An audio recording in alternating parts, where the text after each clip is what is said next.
All right, it's Pop again. Good afternoon. Today is, my name is Dennis Murray. Today is Popcast 84, and it's called Nature's Wisdom, Part 34. And we're going to keep talking about how we could possibly relate to people whose intellect has grown to arrogance or whose fear has grown to hate. And I'm going to add another book to the mix. This book was written in 53, I think, by Eric Hoffer, and it's called The True Believer. And his personal background story is pretty interesting. He was a longshoreman who became a self appointed philosopher, and this book was hugely popular and is blurbed by, some really big names at the time in the academic world. And it's a fabulous book. It's an analysis of why somebody would be compelled to join a cause, and it's a study of mass movements in history, from Christianity in its early days to nationalism and communism in our times, and all in between. A lot of stuff about the Middle Ages. Um, Interesting material. And, it's something of a companion to this book we've been talking about, Hatred, by Willard. Have I been saying William? I think I might have been saying William. It's Willard Gaylin, Gaylin, MD. Dr. Gaylin is a psychiatrist. Um, there's a certain amount of overlap between the two books because they're both talking about mass movements. Um, but Hoffer's a little broader concept. And Galen is really focused on, mass movements that are marked by exaggerated hate. Um, okay, so both of them together are, quite frankly, a downer. It's like, what happened to my, easygoing, confident, hope filled, set of ideas that were kind of uplifting. And, truly, just imagine yourself, on a high cliff overlooking a rocky sea with a bunch of bad guys coming that look like they want to push you over.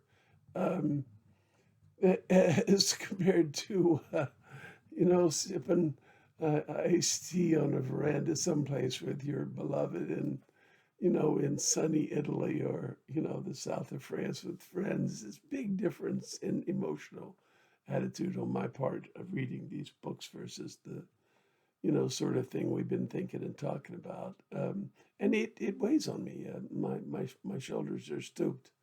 Um, and, it so happens that today we just found out that one of the people who provides loving care for my wife has come down with COVID.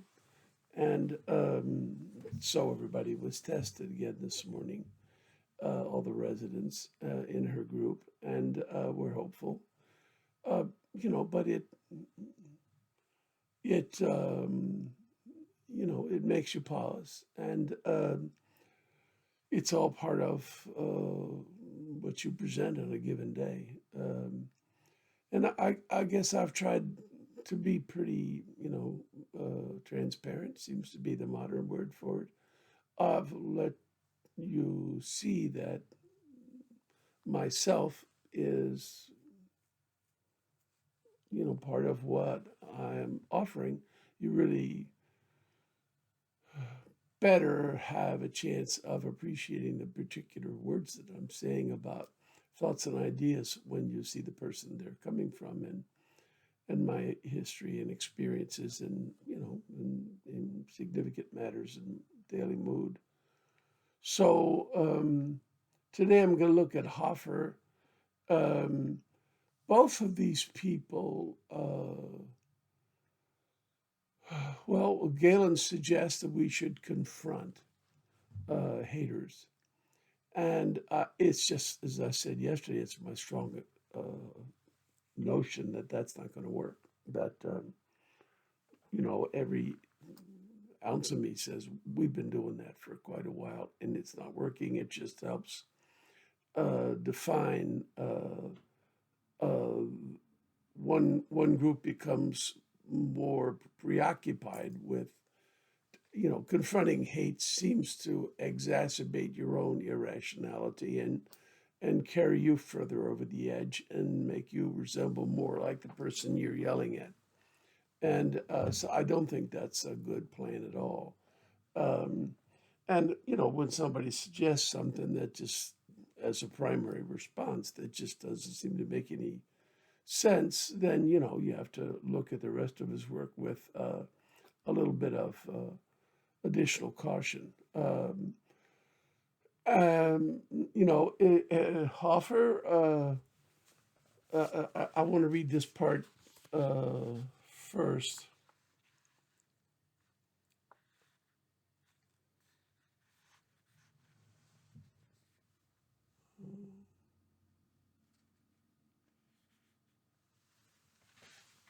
Hold on here.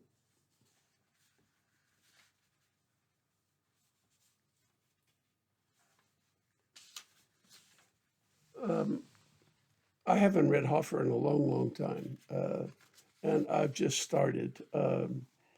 But on page 27, Hoffer says, there are substitutes for a mass movement, which is encouraging because I don't want to try and start a mass movement. The things they describe about mass movements are very unappealing to me as a person, and I think very unhelpful to ourselves as a society. And they very much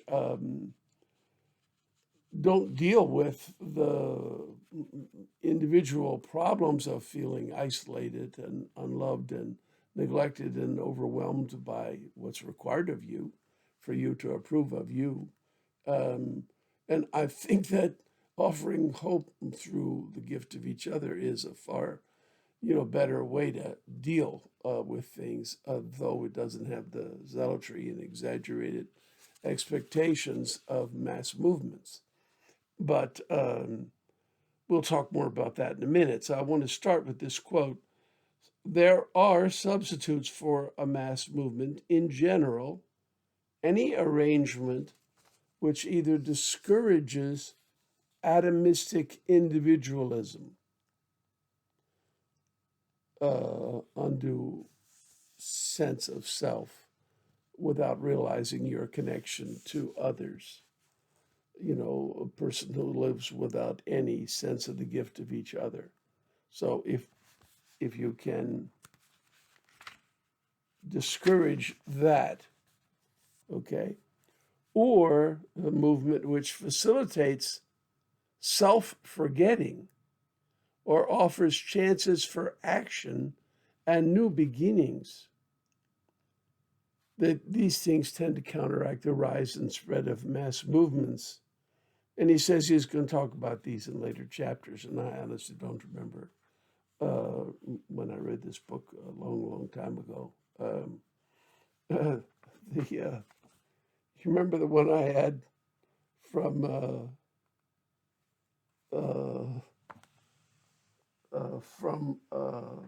40s that oh goodness, the public philosophy, and the public philosophy, the cost of it was 35 cents. So I've had it for a while. and, and this one, the cost is $4.95. What can I say? So I've had this for a while as well. So I'll do some more reading and see what he has to say more about these. But I think that's the whole point of talking about these two books, not delving unduly into hate and mass movements that are filled with haters, um, but looking to see how you how those things come to be, so you can get some idea of how you might take some of the steam out of them by undoing things that are feeding them. And I do think that an awful lot of it has to do with the relative sense of isolation that the lack of an appreciation of the gift of each other gives us. And Hoffer talks about, let me find a page.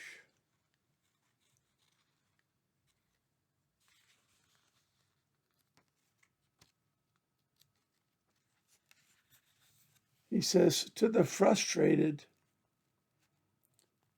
a mass movement offers substitutes either for the whole self or for elements which make life bearable and which they cannot evoke out of their individual resources. Well, that's what the gift of each other is for. Of course, you can't evoke all that you need to face death, hate, necessity, and unfairness um, out of your own resources. That's why we're a social species. And that lack of sociality, the lack of appreciation of sociality is, a major factor in why people are susceptible to hateful mass movements. Um, and let's try and make life bearable by getting people help, so that they don't just rely on their individual resources, they rely on the gift of each other. So let's be more of a gift to each other if you want to turn some of the hatred that marks the Great Divide down to a more reasonable level. And so this is Hoffer, and Hoffer talks. Let me find some other pages here. On page,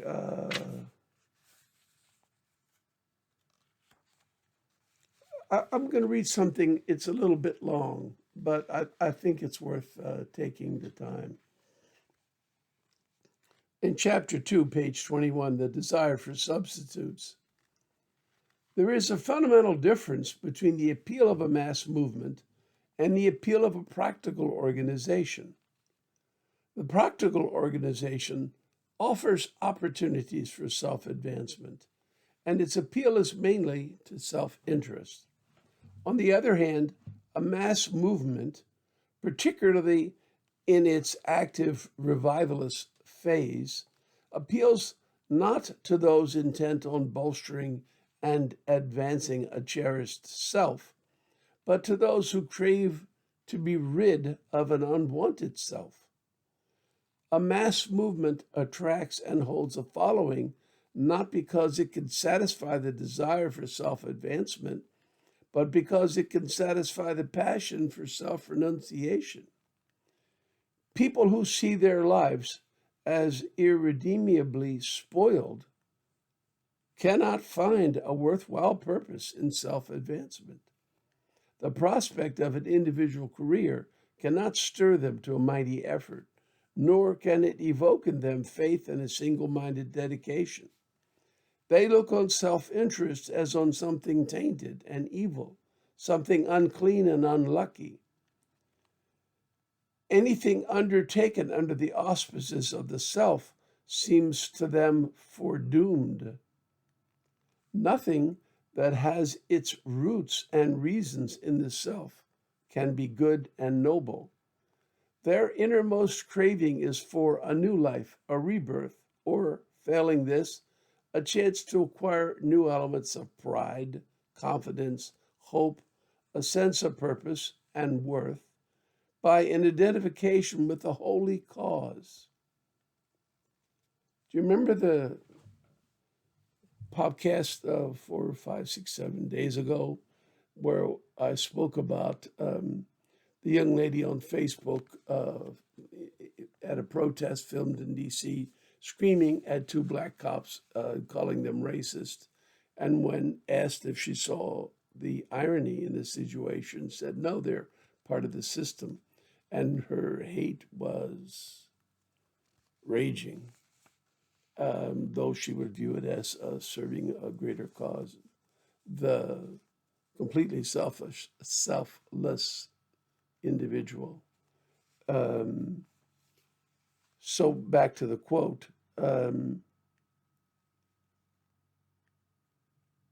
An active mass movement offers a person who's seeking identification with the holy cause such an opportunity, and it offers them elements of pride, confidence, hope, a sense of purpose, etc. If they join the movement, they are reborn to a new life in its close-knit collective body. They find elements of pride, confidence, and purpose by identifying themselves with the efforts, achievements, and prospects of the movement. So, lengthy quote.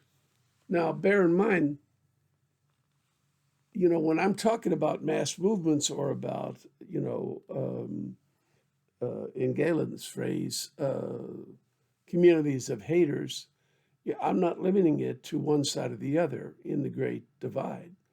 This description seems to me to fit an awful lot of the ardently, radically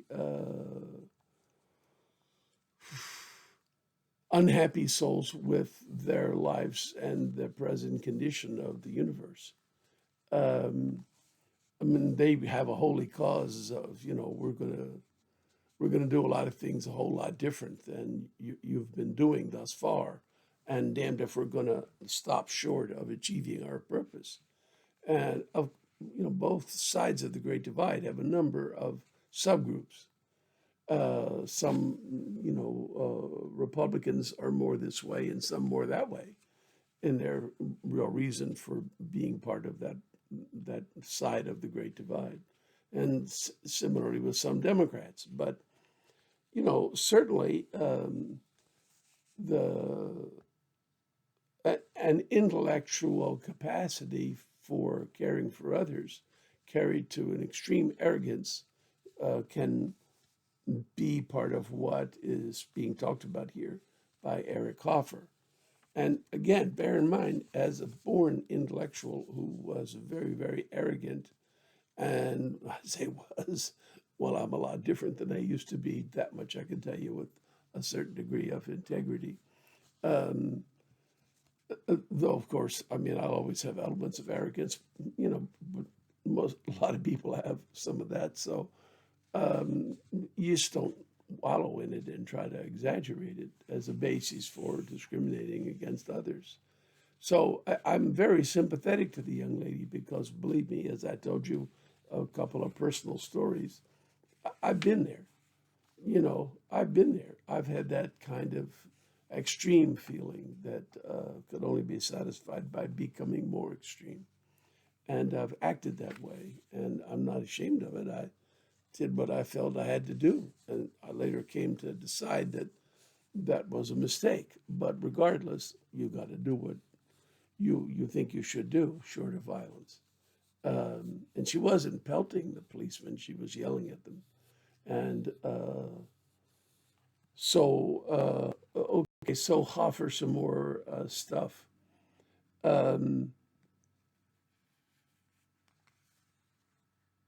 He talks about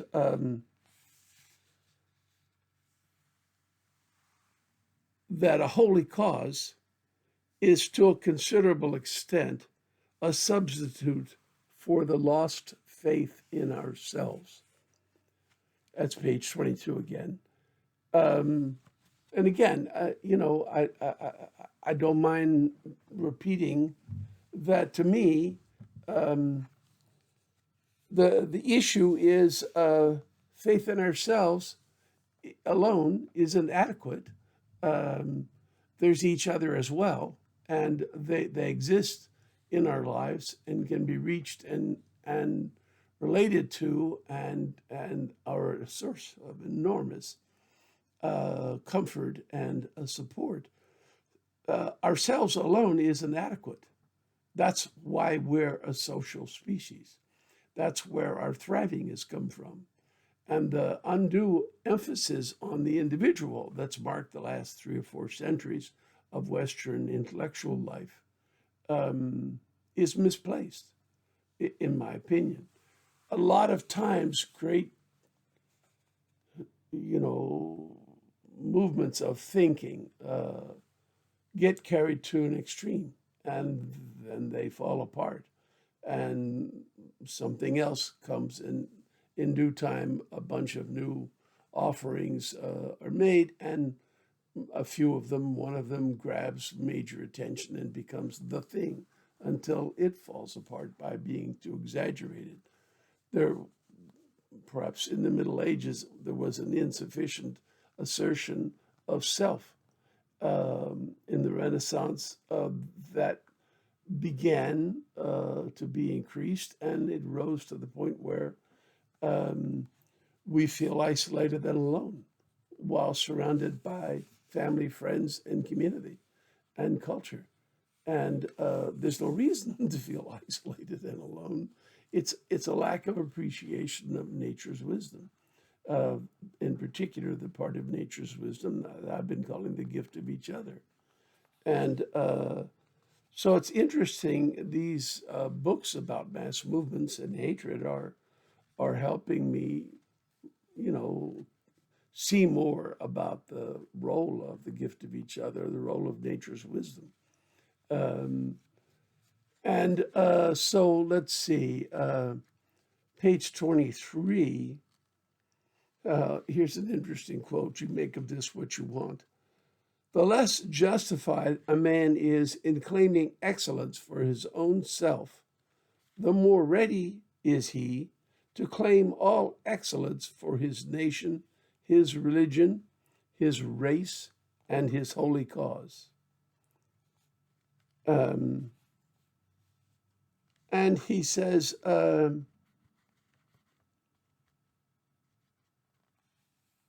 we use a holy cause as something of a raft to a drowning man. We grab on it because our life doesn't seem to have enough meaning to keep us afloat without a holy cause. And he said, take away our holy duties, the ones that our cause gives to us, and you leave our lives puny and meaningless. I'm sorry. I can understand how people might feel that way, but they shouldn't. You don't need a holy cause to be in connection with each other, be in fruitful relation with those around you. And when you are in fruitful relation with those around you, you're living the gift of each other, and with it, you're living the sacred awe that starts our whole personality. So there's another other there. Because, we don't know, we just feel the goodness at the core of the universe. And it may be personified and it may exist outside of our own psychology. But even if it isn't personified and only exists in our psychology, there's something there that we're relating to, and we're doing it by living the gift of each other. So we don't need a holy cause, some kind of, one of these mass movements that Hoffer is talking about. Just life, it's right there at our fingertips. And he goes on to say, there is no doubt that in exchanging a self-centered for a selfless life, we gain enormously in self-esteem. The vanity of the selfless, even those who practiced utmost humility, is boundless. Now, you got to admit, that's pretty astute, and I certainly have felt, this vanity. And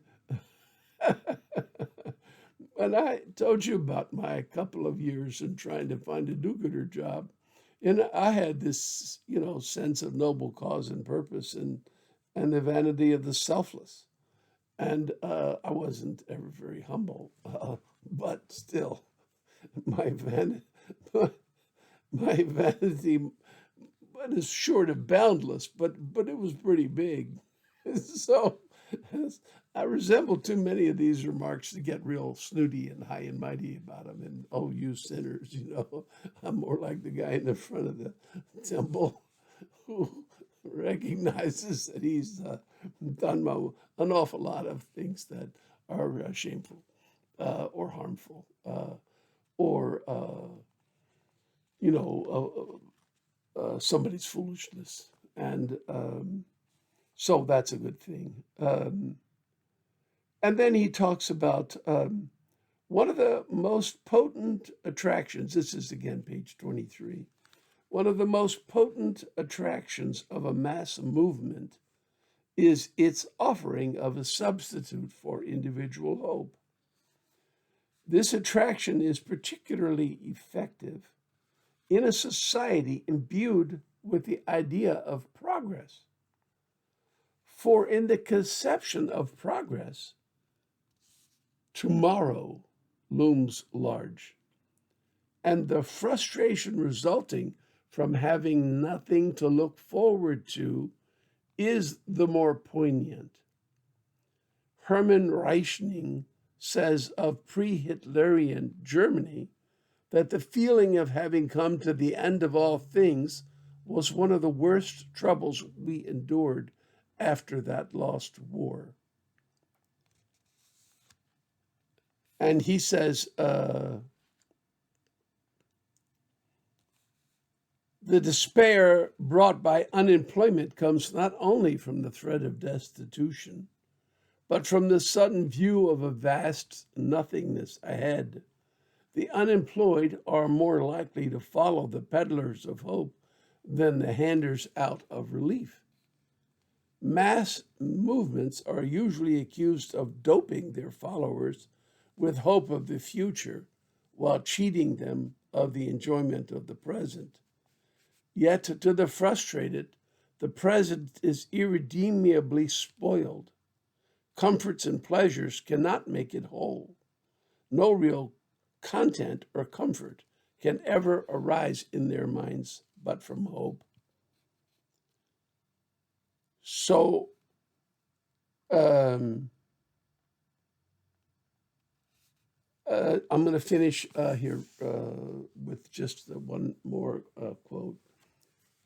When our individual interests and prospects do not seem worth living for, we are in desperate need of something apart from us to live for. All forms of dedication, devotion, loyalty, and self-surrender are, in essence, a desperate clinging to something which might give worth and meaning to our futile, spoiled lives. Hence, the embracing of a substitute will necessarily be passionate and extreme. We can have qualified confidence in ourselves, but the faith we have in our nation, religion, race, or holy cause has to be extravagant and uncompromising. A substitute embraced in moderation cannot supplant and efface the self we want to forget. We cannot be sure that we have something worth living for unless we are ready to die for it.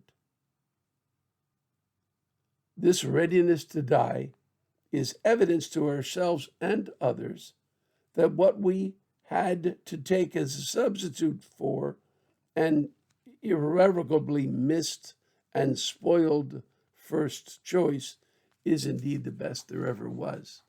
Okay, so all of this just tells me that if you're living without a strong sense of the gift of each other, then you don't have enough in your life to have a sense of hope, it just from yourself, there's not enough. There needs to be self and others in the gift of each other. And with religion, uh, hopefully the gift of each other, at least towards your co-religionists, is included, um, so that there is something other than yourself that you're living for. But I don't believe that's adequate. I believe that the degree to which the gift of each other should be seen as part of life is pretty large, and that a person who is religious can still remain largely unconnected to people around him and connect himself only to someone who's not immediately, living in the house next door to a distant God. And I think you need the God in each, the sacredness in each of the others on your street in order to be connected enough for hope and meaning to persist in the face of all the crap on the fan blades that comes into everybody's life. Okay, so enough for today. Uh, I'm gonna rebuild my own personal energy and hope and come back fresh tomorrow. Take care. Bye bye.